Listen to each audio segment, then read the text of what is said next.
Hi. You know, getting out of debt is your first step towards financial freedom.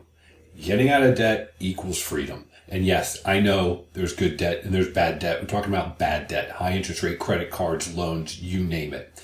Now, I hate to be the bearer of bad news. You may already realize this, but the only people that truly care about you are family and maybe your friends. Other than that, it's up to you to take control of your financial situation. Now, you might think, well, what about bankers? Of course, bankers and banks, big banks, they care about us, right? They take our money, they'll do the right thing. Well, let's take a look at a couple of these articles that I found recently.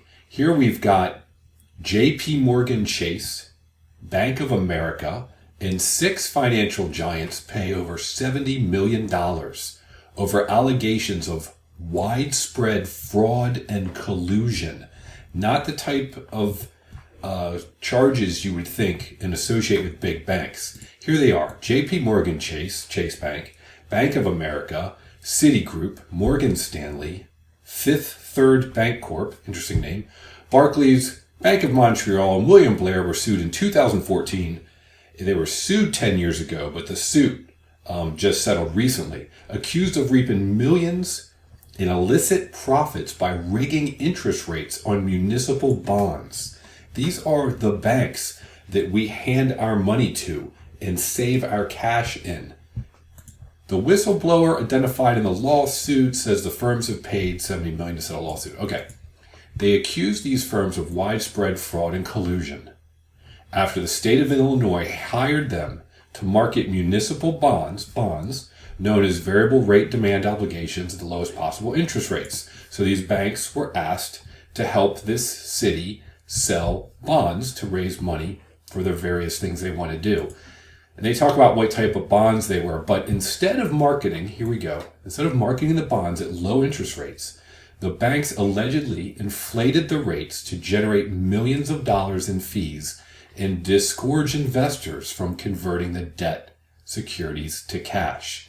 And they talk about a settlement. That's why they keep saying allegedly, because this was settled out of court. Obviously, these banks may have realized that they might have done something wrong, so they paid $70 million. All right.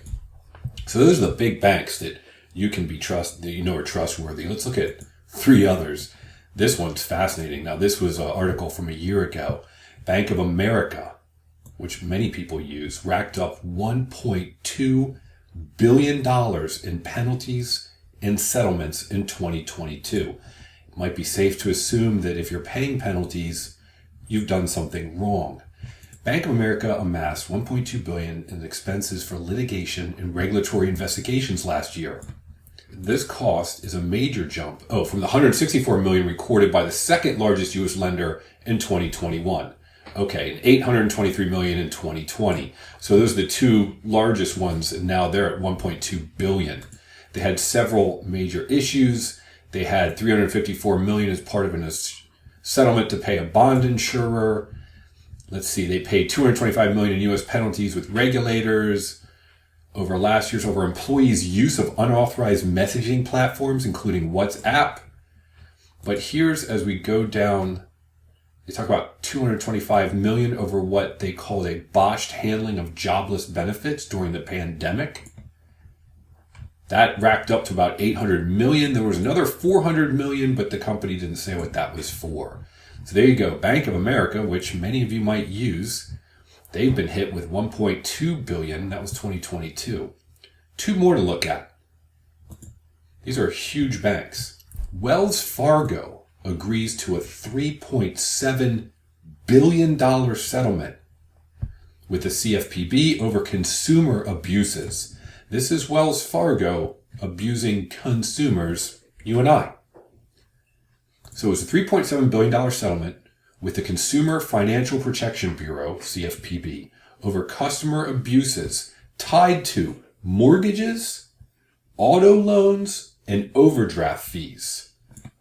The bank was ordered to pay $1.7 billion civil penalty and more than $2 billion back to the consumers.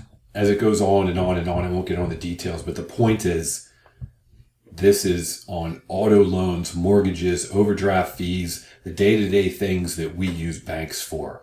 And they got hit, Wells Fargo, with $3.7 billion. Now, this article was back in 2022, a year and a half ago. Don't want to leave TD Bank out. TD Bank reaches $1.2 billion settlement in a Ponzi scheme lawsuit. What is a bank doing wrapped up in a Ponzi scheme lawsuit? They talk about it, the infamous $7 billion Ponzi scheme orchestrated by disgraced financier Alan Stanford more than a decade ago. And it goes on to talk about how they were, I guess he was selling some things that may or may not have existed, and they were depositing it into TD Bank accounts. They didn't do anything about it. It came from some offshore bank. Point is $1.2 billion settlement. What's the point of all this? Point of all this is these banks don't care about you. It's up to you to take care of your financial situation, to get yourself out of debt. These banks aren't going to do it. They're not your friends. They're just there to take your money and then re-lend it out. Give you a really small percentage back on your money, and then charge you if you want a mortgage or an auto loan. I'll tell you what happened to me recently. I walked into the bank, and as soon as I walked in the door, the first thing, someone walks up to me and says, I just wanted to take out a little bit of cash. They said, "Oh, do you want to open a checking account?" Because they are incentivized to have people open new accounts, checking, savings, whatever. I was like, no. "Oh, how about a car loan?" I was like, "Not here for a car loan." They didn't even let me speak. "Mortgage, you want to refinance?" I'm like, oh my goodness, I just want to take some cash out.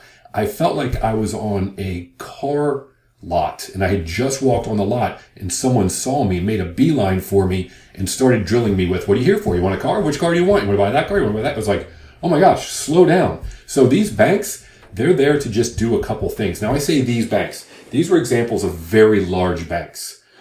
My understanding, and I haven't had as much interaction with some of the smaller community banks, but my understanding is they are much more in tune to their community and the consumer, and they're more likely to give better service regardless of what you may be looking for. So I realize there's a big difference between big banks and smaller banks. However, the point is, if you think that because they're sitting there in very nice clothes or a tie and a suit, that they are trustworthy and they care about you, no, they've got their agendas. So step one for your financial freedom is getting out of debt. You can see here, I've got videos on everything regarding getting out of debt, budgeting, then how to use credit cards to your advantage. Once you've paid them off, you might as well use them to your advantage, not keep a balance, but obtain things like cash back, miles, points, you name it.